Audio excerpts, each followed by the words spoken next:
pense qu'on est tous plus ou moins de grands schizophrènes. Mais surtout moi. À chaque fois, c'est la même chose. On se connecte aux réseaux sociaux. On cherche des gens avec qui partager l'ivresse d'une nuit pour se sentir moins seul. En parlant de gens, ça c'est Marquez. C'est mon meilleur ami autoproclamé. Bon d'accord, c'est juste mon meilleur ami. Marquez, ce qui l'intéresse dans la vie, c'est les femmes. Les femmes et les femmes. J'ai rarement vu quelqu'un passer autant de temps à cette activité fort épanouissante qu'est la recherche de chatte. Ça, c'est mon cousin, Guigui.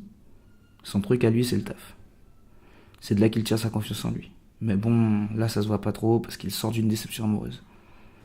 Et enfin, ça, c'est moi.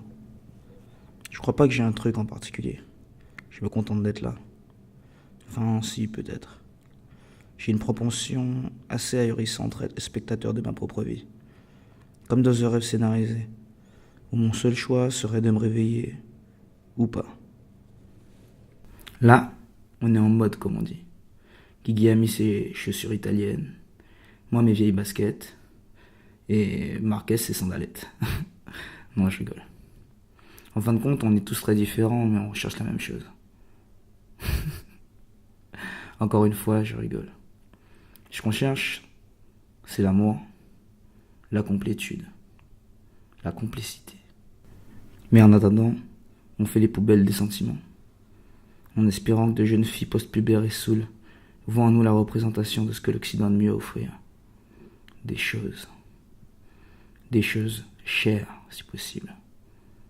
C'est marrant de constater qu'en fin de compte, on nous aime ou on nous hait jamais pour ce qu'on est vraiment, mais plutôt pour ce qu'on représente. Enfin bon, trêve de conneries. La chasse est ouverte. On prend la voiture direction la marina. On va se poser aux Ourocs. À peine arrivé, Marcus a déjà repéré 2 proies potentielles. On rentre dans la boîte, prends 3 bières, puis on se pose. Là on discute et on boit en regardant les meufs au bar. Mais j'ai vu que je commence très vite à me faire chier. Alors on finit nos bières et on se casse. Direction le petit New York. Dans un état second, je dirais. Là, rebelote. On se pose, fume une clope, avec une bière pas loin. Cette fois-ci, on rencontre des amis de Marquez. Et on trouve une solution au problème de mon cousin.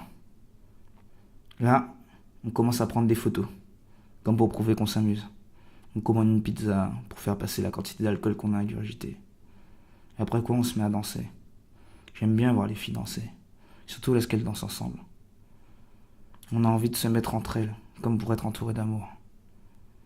La soirée continue. Les filles d'un côté, les garçons de l'autre.